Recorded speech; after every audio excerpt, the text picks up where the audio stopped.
Thank you. Thank you. Thank you, everybody. I'm actually filming myself. I'm going to have to look at my own mug when I'm doing this. So this started out with just, I was going to be talking about my technique, mostly in, well, only in still life painting. I do other things to try and break up the monotony. But I decided to stay with the still life here. And the technique kind of goes around to everything else I do too. But when I start a still life painting, it starts with an idea. Same thing with any painting. You want to have something that's going to be, something that somebody's going to be happy to look at, and you want to try and make it compositionally correct and everything, but you have to have the idea.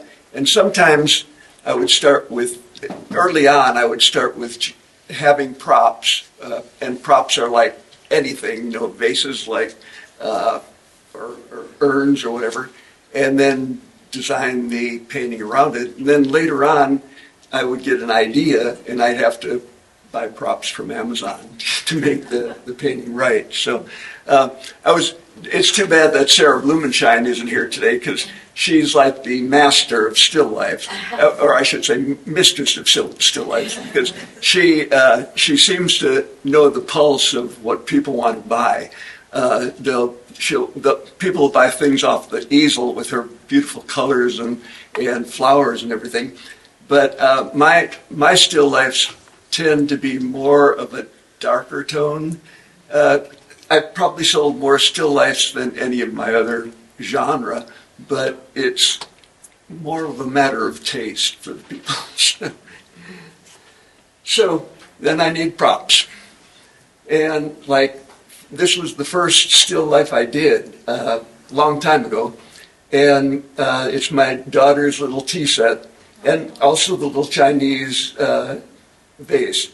I was growing orchids at the time, so I popped an orchid in there, and it got into the national show. It was the first time I tried to enter the national show, and I got in, and it's since sold. So it's called Tea for Two.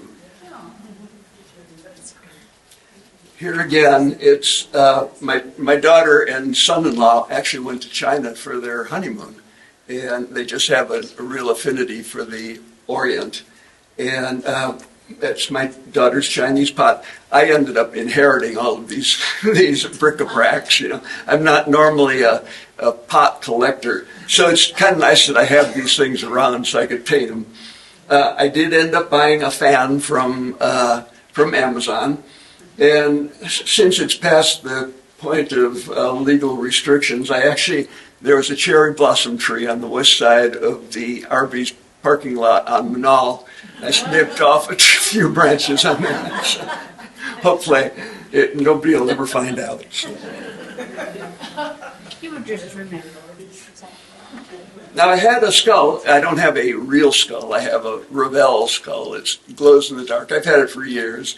And so that I already had that, but wanted to do wanted to show the Ukrainian, from my Ukrainian side, my father's side, the hardships they went through, especially in the 30s when Stalin starved 10 million of them.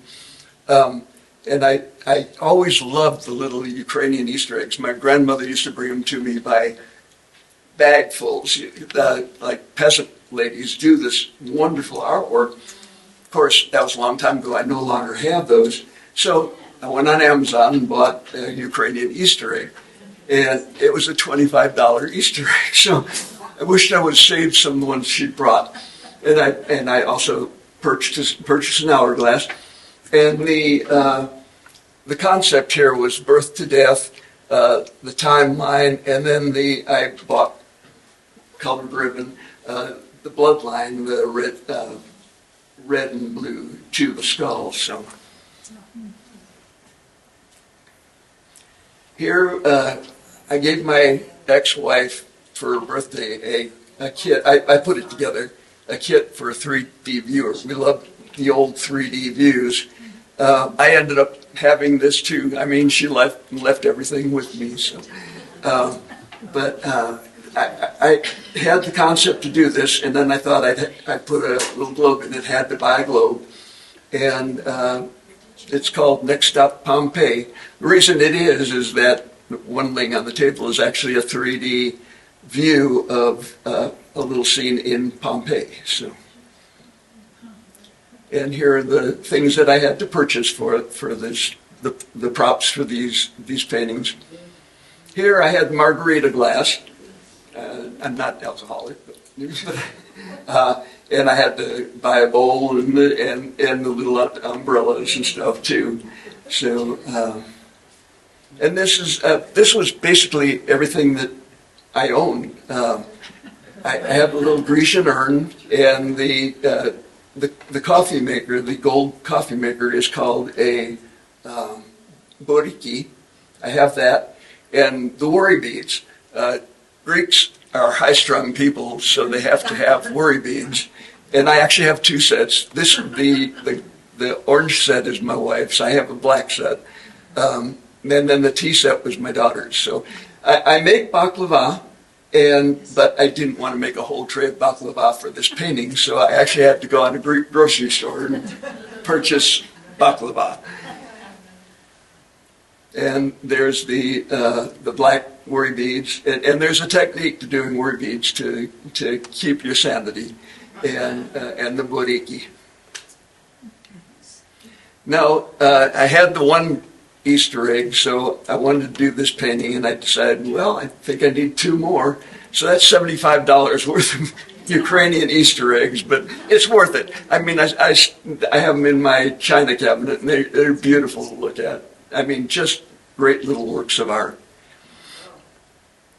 Did you use some colored or pastel pencil? I did for that. Okay. Yeah, a few people have asked that. And yeah, the main part of the painting is all regular pastel, but the details on the eggs were pastel pencil. Thank you. And I wasn't sure how that was going to work, because I've actually, on some of the paintings that I've used, done neon things. I thought pastel pencil would work on that. It didn't. I'd have to sharpen a pastel to get it. The colors just came up really well with it, so I was happy with that. Nicholas, what's the size of that painting? That's gorgeous. Pardon me? What's the size of that painting? 12 by 18.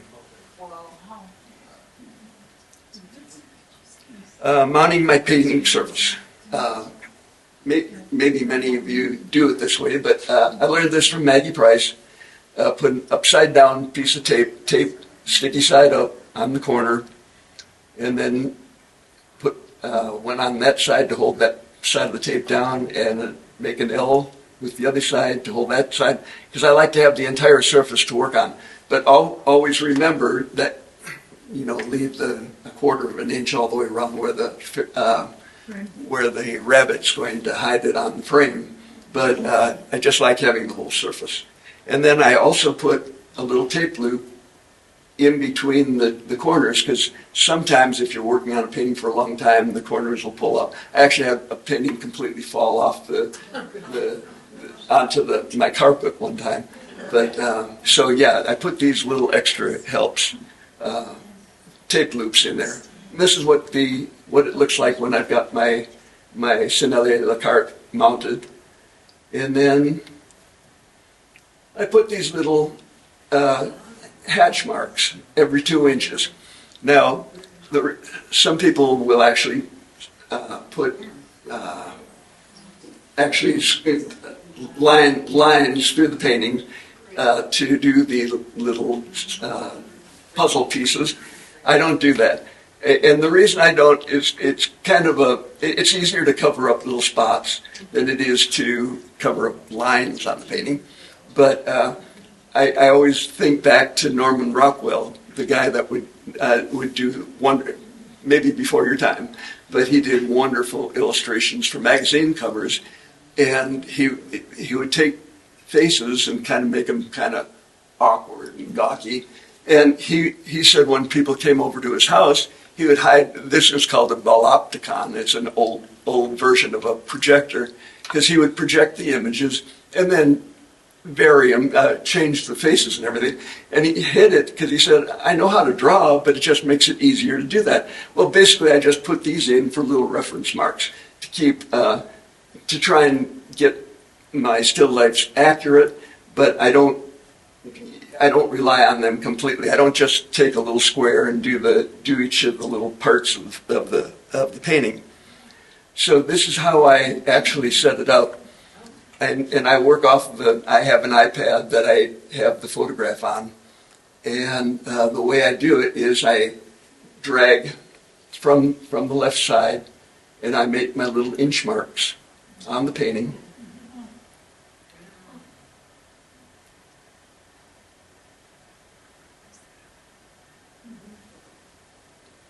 What program are you using? This is Photoshop. Okay. And it's you can do it on Photoshop Elements too. But these little reference marks are the handiest little things. And then I've got my my 1-inch marks on this is a 6x9 image, and if it's a 12x18, then I use 2-inch marks on the surface to compare to the painting. And it looks like this once I've got all the hatch marks on there.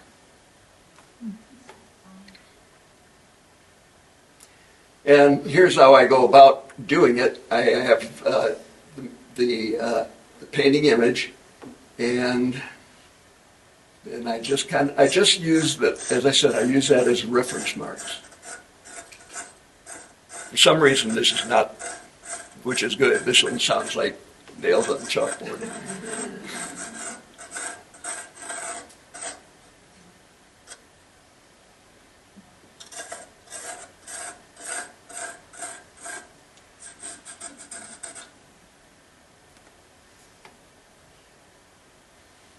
Here's my still life setup. Well, I had a friend, John Philbin Dolan, who did magnificent portraits, and he also did some still life painting too, in oil.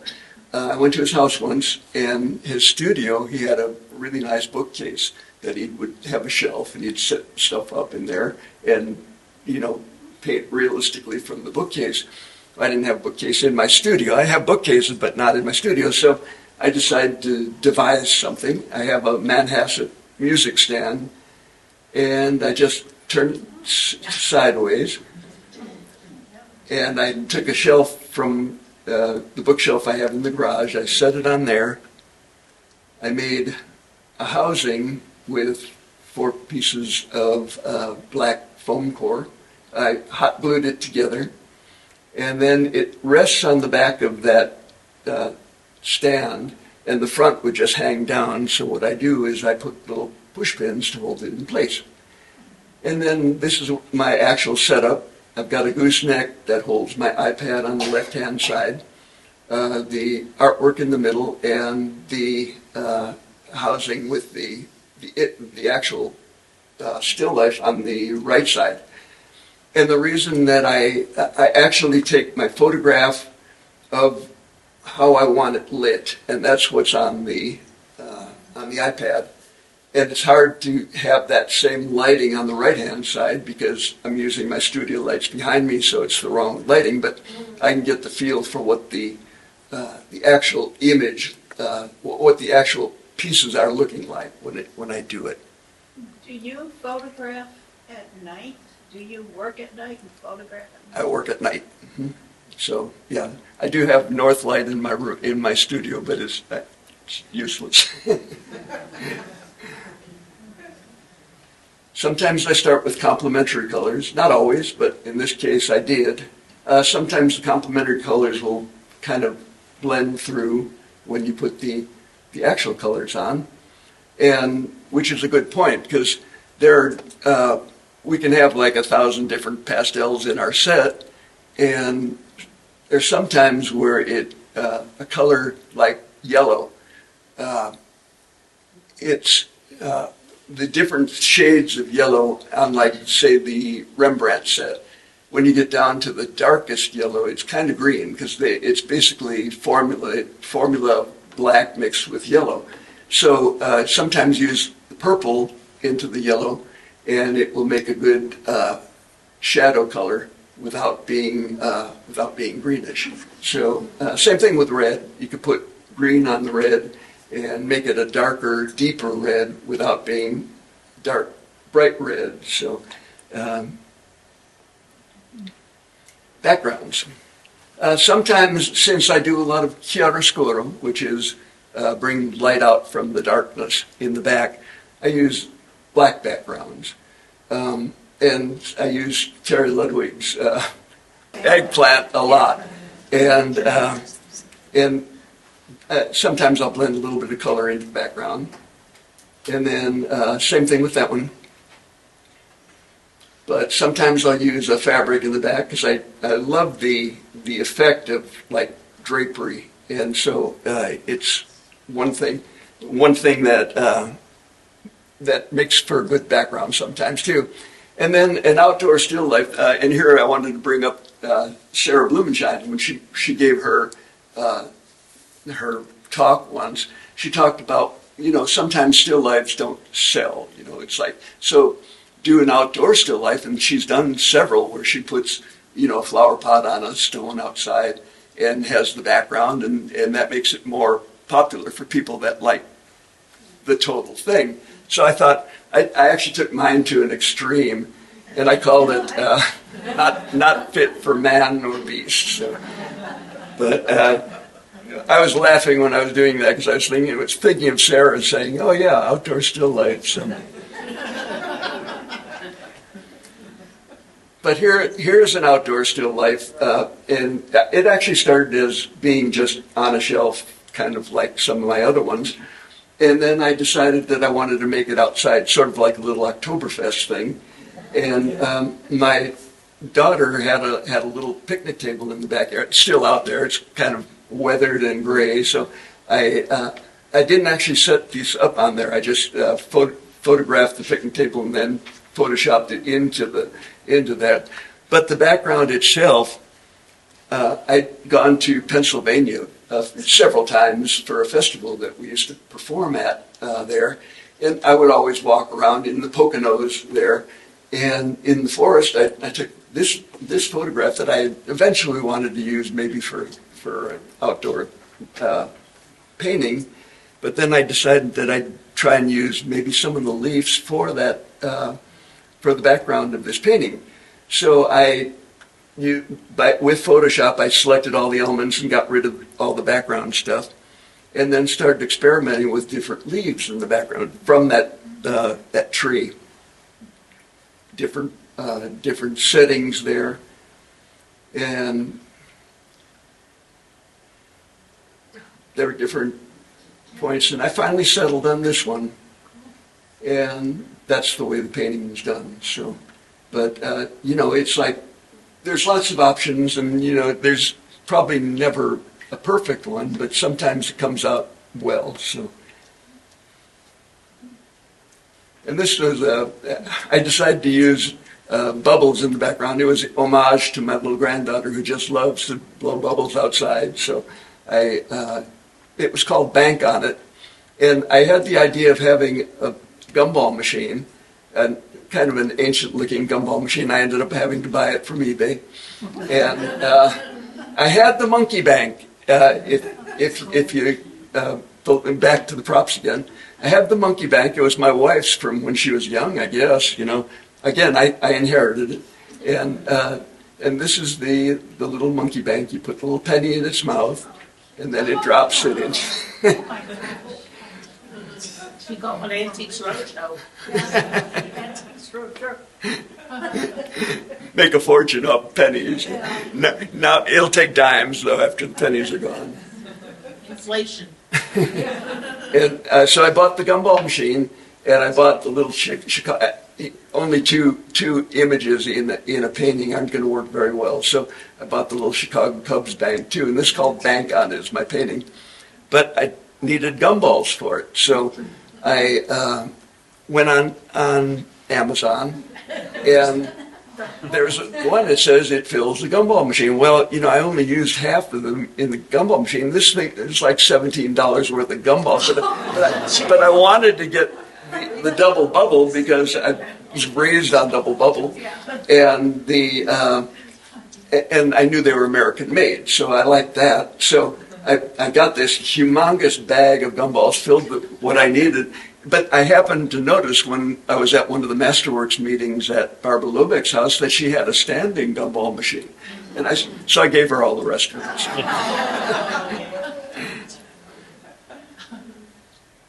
Striving for symmetry.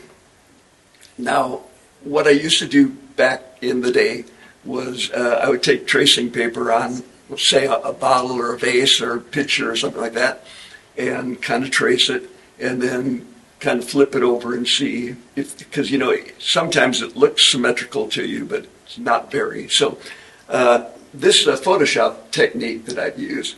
So like with that, my mug, I went up to the cursor, and again we bring that over to the center of the mug. Then I come up to the framing tool, and I'll frame from the center to the outside, and I'll do a copy and paste, and when you copy and paste it, it makes just that image there. Come over to transform and flip horizontal, and I'll flip that to that side, bring it over, center it, and then turn it off and on to see where I need to make a change to make the symmetry in the item. I hope that's clear. Do you ever teach Photoshop classes? I do not, but that might be a good thing. Maybe Yeah, I would love one. I Maybe mean, that's I'm always flummoxed by it. I can't figure it out most of the time. Sure. Good idea.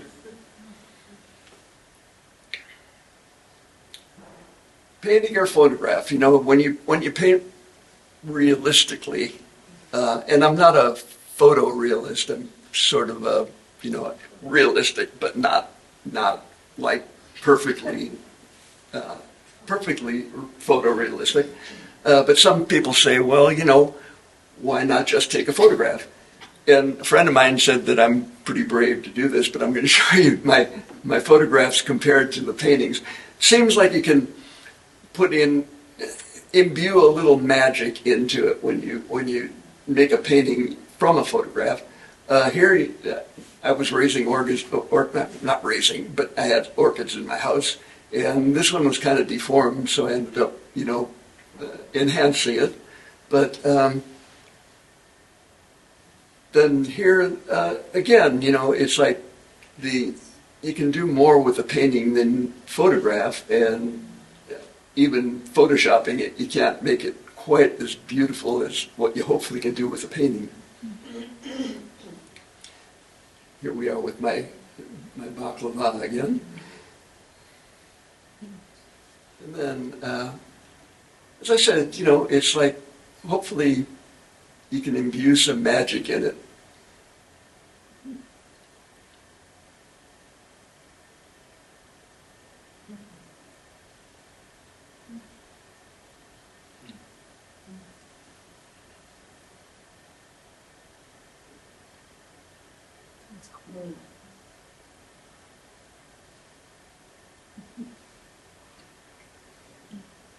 And back to beer fest again. Big difference.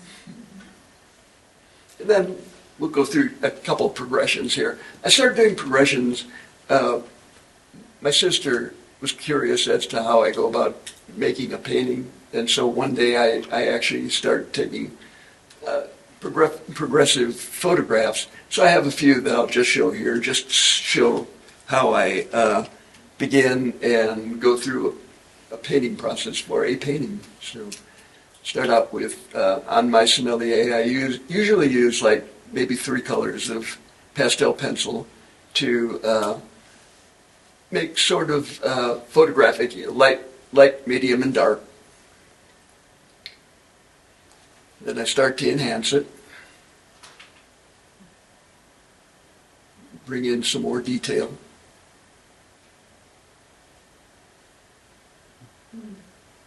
More and more. the final painting.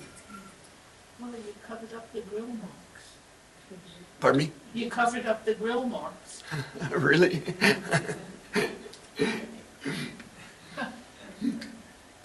And this is my party on.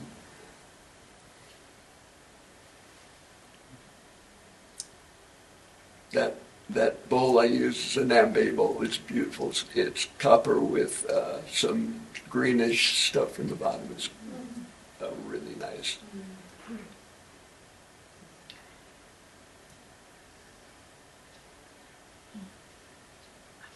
How do you get everything so smooth, like in the fabric in the background? Are you using really soft pastels? No, basically everything I use, on the background I do use Terry Ludwig's often, so they are soft. The fabric on the front was probably Rembrandt, so it's not soft, but just using, and I do blend, so I know it's a dirty word, but yeah. But, I've always heard people say you don't want to blend, because it's blah, blah, blah. And then when we had a workshop with Nancy King Mertz, and I mean, she would make a mark and use her little finger to blend every single mark she did, And I thought, well, I guess it's not a crime to blend, She does some wonderful work, so. Nicholas, all's fair in art and form. It is. Painting is a thing. And that's party on. Mounting and framing. I did a 2-day workshop and thank the people that came to it, and I was really happy to do it. And I filmed the film. I actually didn't mean to film it. I was going to set the stuff up on the table and do the mounting and framing and stuff. And I projected everything I was doing. But in order to project it, I had to turn the camera on so it wouldn't shut itself off. So I ended up with this film. If I would have known that I would be using the film for anything besides just showing it to the people that were there, I would have had 2 cameras, one on me, one on my long shot, and one on so you don't have to just see my midsection while this is going. But I synopsized everything here to make it short so you could actually see how I go about mounting and framing a painting. And unfortunately, I don't think I'm going to get the sound to be able to come out. It's if you can dream it, Amazon has it. Yeah, that's for sure. So I take my first one like this. I use Sennelier Lacarte, and you really don't need hinging tape because it's stiff, but I like to use it anyway. Just so. It's not cheap, but it's pretty nice. But I never do mats anymore. So, and then I put one across like that. So once I've got that like that, I fold the top one down, the top part down. And I've got 2 little hinges. That'll hold it, it holds it just That's fine. the hinge.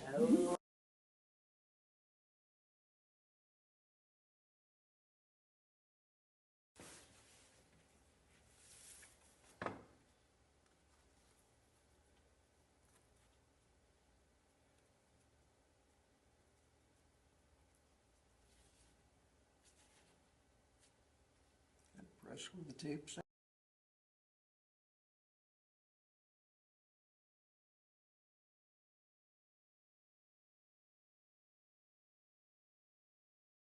So what I do is I take a length of the plastic spacer and I put it along the glass.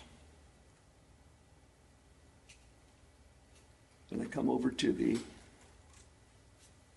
edge of the glass and I make a mark. Wow. Depressing. So I take this is the tool. I can give you Amazon sells, this was actually a Craftsman tool.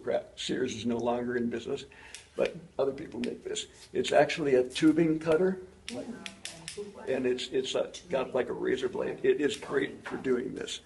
So what I do here is I just cut where my mark's at. Might pinch it a little bit though. Be able to see.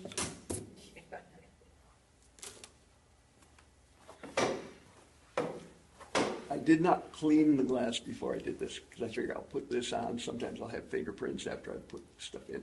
I'll clean the glass afterwards. And is there a side that you want to put the spacer on? Pardon me? Is there a side that you Of put the the glass. spacer on of the glass? Where do you start? Not, for On the glass.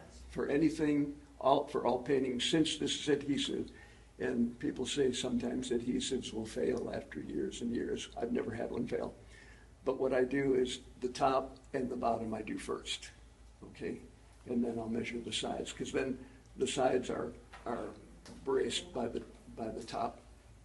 So now, I don't know if you can see this, but what I do is I put just the corner of this spacer on the edge, and then I use my thumb and just hold up this part and just go along. Make sure the thumb and the spacer edge and the glass are all even.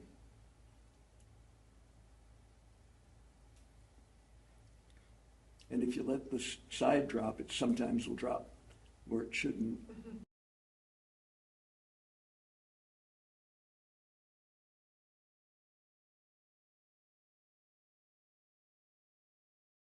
Yes. Okay. Yeah, he's not. It's not a tube, no, okay. Okay, I do, like I said, I do the top and the bottom. So I'll flip it around. Do you mean the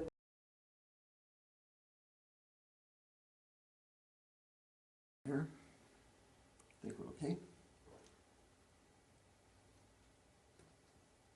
And the spacers is face down to the painting. Face down. Yeah, you can see. hold it on? That's pretty. Wow, looks wonderful. So what I do next, I use 1-inch Scotch magic tape. Some people use artist tape, but I love this. What kind of tape is it really? Scotch magic tape. Yep, clear, but only 1 inch. You know, the stuff you buy in the store is either 1/2 inch or 3/4. This is 1 inch wide. So, but it's acid free, and it sticks, and it's great. So what I do is now is Oh my goodness. try to make it longer than the painting itself. And I start at one end, and I put the tape so it's right at the edge of that spacer.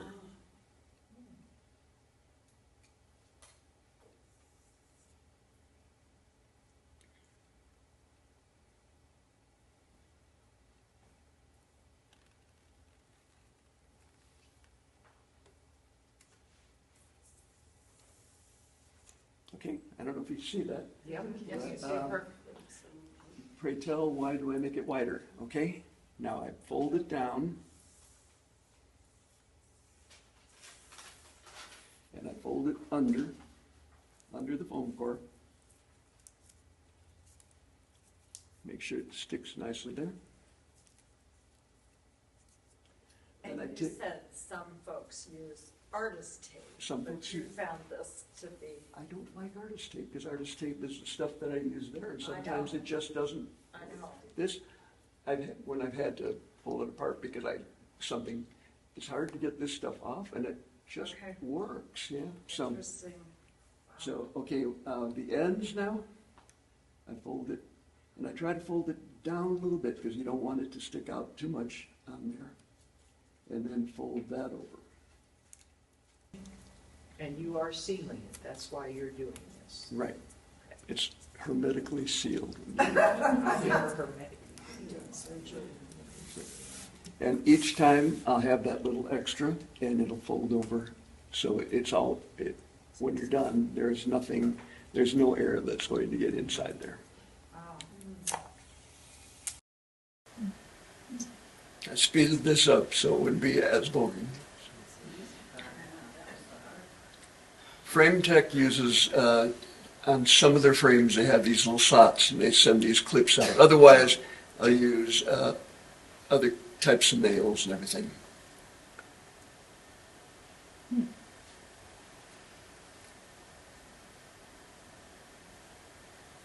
I use this ATG gun now instead of what I had there. That was just a double stick tape that I used to use for putting plastic up on my windows.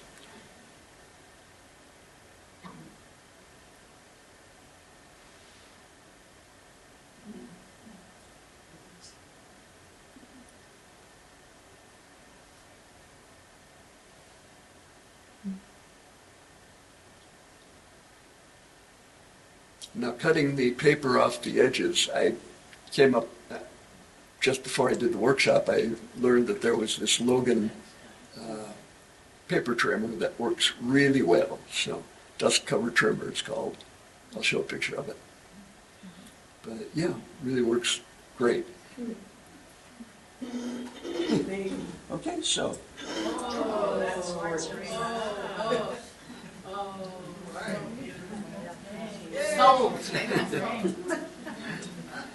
Okay, if that wasn't too boring, I'm going to show you how I put together my silver painting carrier. Again, I wish the sound would work through this. Hopefully you can hear it. Oh, welcome to my humble abode. I just wanted to do a demonstration of assembling the foil painting carriers that I absolutely love.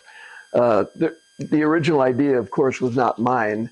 We used to take in paintings from the people in Colorado, and they would come with these carriers, and they just seemed perfect because they're reusable, waterproof, and it holds the painting well. And so often when taking in paintings, people come in with bubble pack wrapped around the painting, tape all over it, and you're trying to get the painting out. It's absolutely horrible. So I thought these carriers would just be the perfect thing to have. So I've made several of them, and the roll comes in 24-inch wide, which is what this is. So I'm going to make a few smaller ones today, or 48 inches wide, 4 feet. And I've never made an actual 4-foot carrier. I usually cut it down somewhat on the side. 30 is my smaller one, 30 inches. And this one's about 40, 44. It's a little bit big for the trunk of my car. So if I went with a full 4-foot one, it would be absolutely too big. And I don't have any paintings that are quite that wide. So we'll go through what we need to do, what we need to have, and what we need to do. This is a roll of, it's called Reflectix, and it's reflectixinc.com. I get it off Amazon, and it right now it's about, for a 48-inch roll is about $41 for a 10-foot roll. Getting a little bit high priced, but it's kind of worth it. This is a 24-inch one, so it was in the $20 range. So you need the roll of this insulating material, and I'll put the link in the video description. And then this is the tape that you use. You could probably use duct tape, but the good thing about the actual Reflectix tape is that it really closely matches the color of the silver, so it doesn't show too bad on the edges. And you'll also need Velcro squares or Velcro anything to hold the flap shut. Scissors. I use a little Sharpie, and a little bit of brown paper, any kind of paper that goes along the entire length of the carrier you're going to make. I'll explain what that's for a little bit later. So we're just going to make 2 from this 10-foot piece, and I'm just going to roll it all out.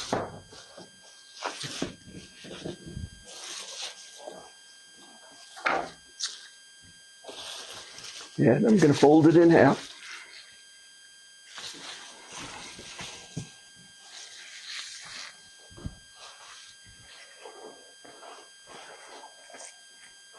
Normally I do this on my living room floor, but it seemed like the lighting was better here, so that's what I decided to do it on the table. Okay, we've got it folded into 2 sections. We'll try to make sure it's even. Come all the way here. Fold it down. I'll go ahead and mark it at the halfway point here.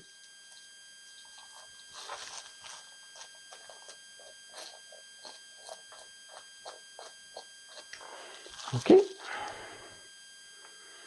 And I'll go ahead and cut it.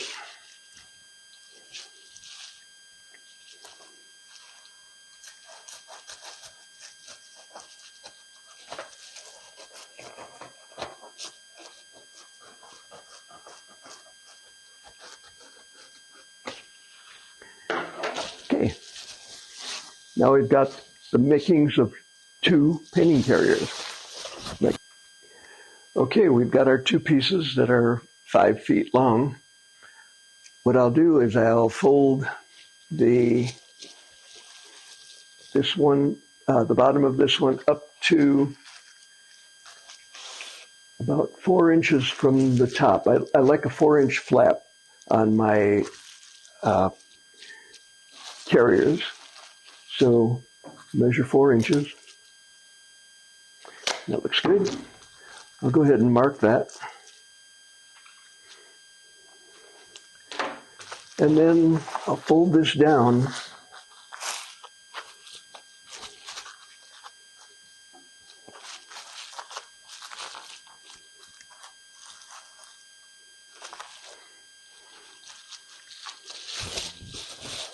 And then I'll also mark the bottom of the fold so I kind of know where it's going to be folded. Here's where the paper I mentioned comes in handy. The sorry thing about this particular material is if you've got little rubber feet on the bottom of your painting to make sure it doesn't slide on the walls, this material basically just eats that right off of there. So what I do is I put a piece of paper, basically 3 or 4 inches of paper, it doesn't matter exactly the size, on the near the bottom. So when you put the painting in so that the feet side are on the side of the paper, and the paper basically keeps the plastic from touching. So there's a Scotch ATG tape gun. ATG tape is really good tape. I purchased it for to put my backing paper around my paintings, but it comes in handy for a lot of different things. It's an expensive gun. It's like $50 or close to it on Amazon, but it is just worth its weight in gold. So I'm going to put some strips of double-sided tape on my paper.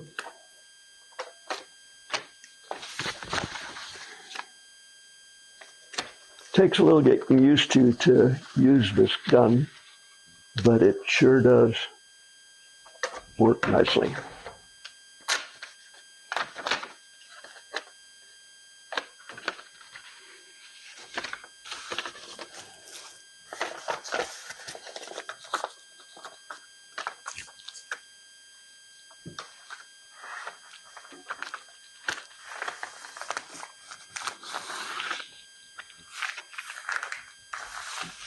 Okay, got our paper. It's best, I realized that it needed something after I'd made several of these, so I had to put the paper in later. It's so much better if you do it before you actually put everything all together on the carrier. So go ahead and fold this up.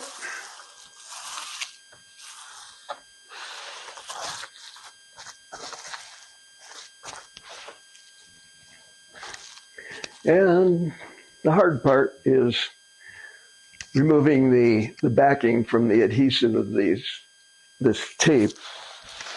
Kind of a pain. I'll go ahead and measure a chunk of tape.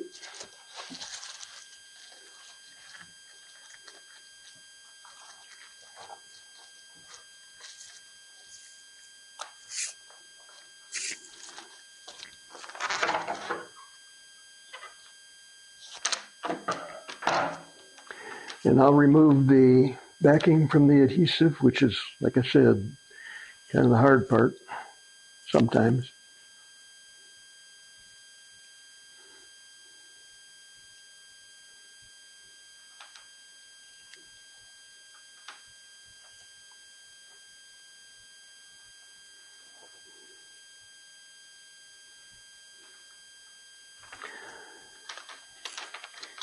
It's kind of good since if you pull all of the adhesive off, the tape curls like crazy and sometimes sticks to itself. So what's best to do is if you could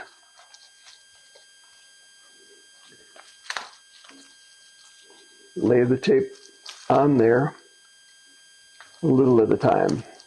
And you're doing about half the tape on one side so that you'll be able to fold it over.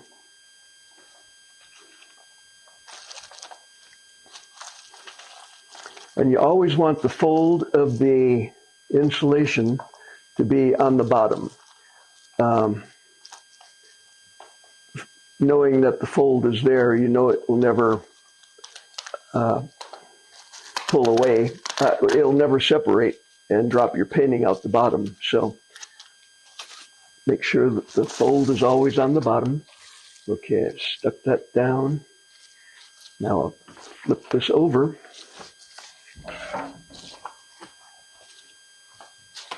And you see that half of it is still showing there. And ideally,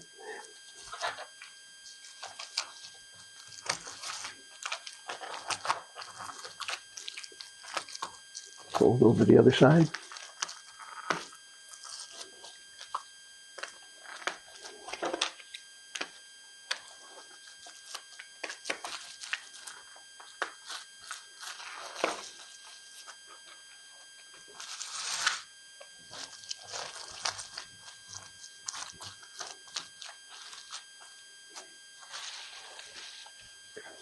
And I always like to put a little bit of reinforcement on the top and the bottom just to make sure that it keeps it from separating.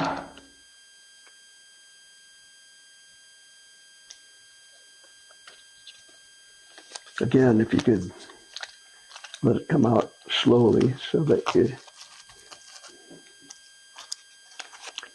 doesn't curl over on you.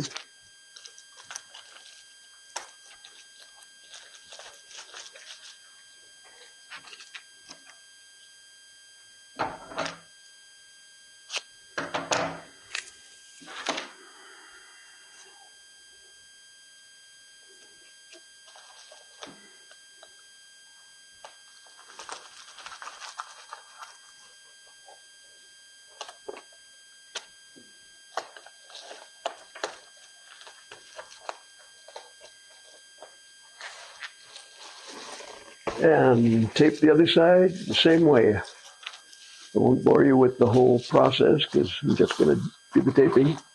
Cut to the chase, as they say.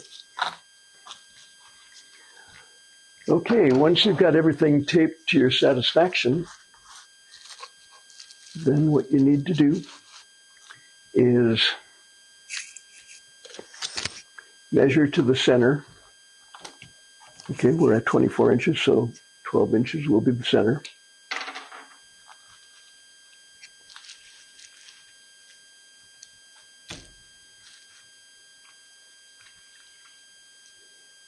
And then I like to come about, 3 or 4 inches from the end. So we'll go to 3 inches, 21, and 3 inches at 3 inches. Okay.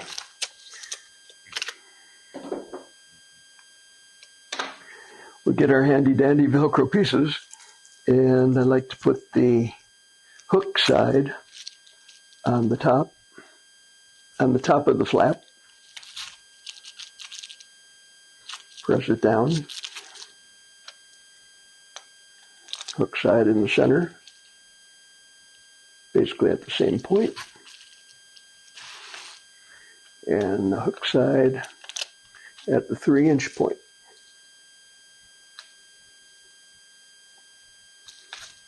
Press it down. Then you take the fuzzy side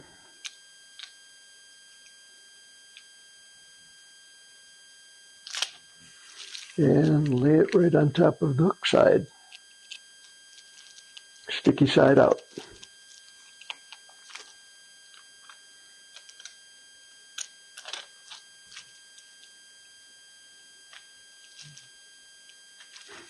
Sticky side out, he said.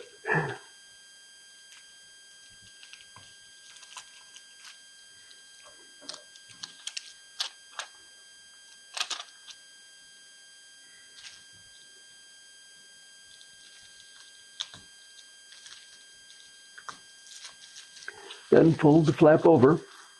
Again, we've got like a 4-inch flap. And make sure it's even. And then press it down.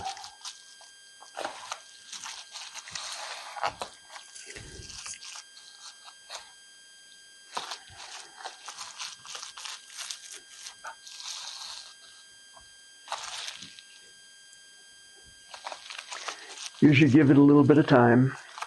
Make sure that the adhesive can hold. Sometimes you might have to add some double stick tape or something like the ATG tape. Make sure that the Velcro doesn't pull off. But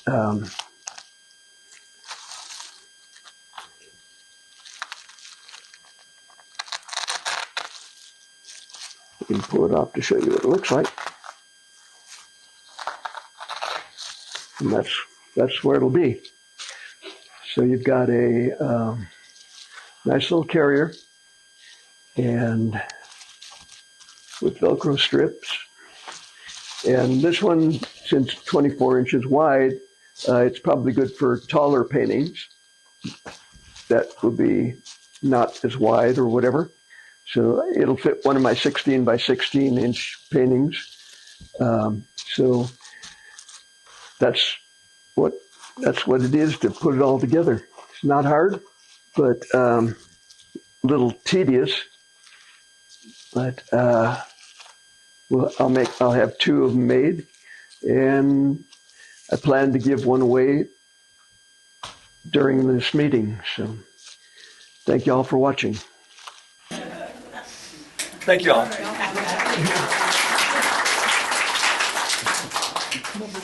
Close right at noon. That was it. Thank you. Very interesting. Thanks. Paul's got a question. Okay. A cheap trick for that really shiny reflective stuff you're using to make the box, the painting holders. You can also use it as you shine a light onto it, and you get a really wonderful soft light showing onto your still life if you want to have sculpting and volume. That's a good idea. You can also curve it around to focus the light a little bit more. And I've been using that cheap trick for, 30 years. Oh, really? That's cool. Any questions? This isn't a question, but you showed me how to make those, and I added something that's useful.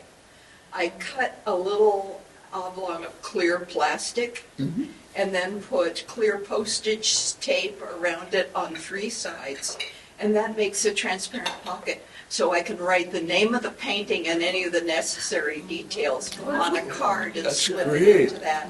But then change it if I use a different painting. Sure, that's a great idea. Sure. Wonderful. Now, if you can slap the Pastel Society logo on it, you can sell it. Yes. We should have a production. Where, Very much for- what is the company where you purchase the shiny stuff? I get it from Amazon, but it's called Reflectix, and I'll Reflectix. put a link on the. I tried Uline, and all they had was a 6-foot. Oh, really? piece. And it's a big roll. Yeah. But I used every bit of it up. But 24 inch is a lot easier to handle. It is. Makes a bit more sense. It does. Or even the 48. The 48 inch is good too. You can cut it down so it's not. I did. It looks like the stuff that you wrap around your hot water heater. Yeah, it's similar. Stuff like that. It's At Home Depot. It's insulating material. Home Depot didn't have the right size. That's why I was getting it from Amazon. Because I think, well, Home Depot actually probably had this 24 inch, but I wasn't using the 24 inch. I was using the Just the 4. Yeah, but it's great stuff. And I mean, it does make a waterproof little carrier, and good idea to label it, to label your painting in there. So, thank you, everybody. Thanks.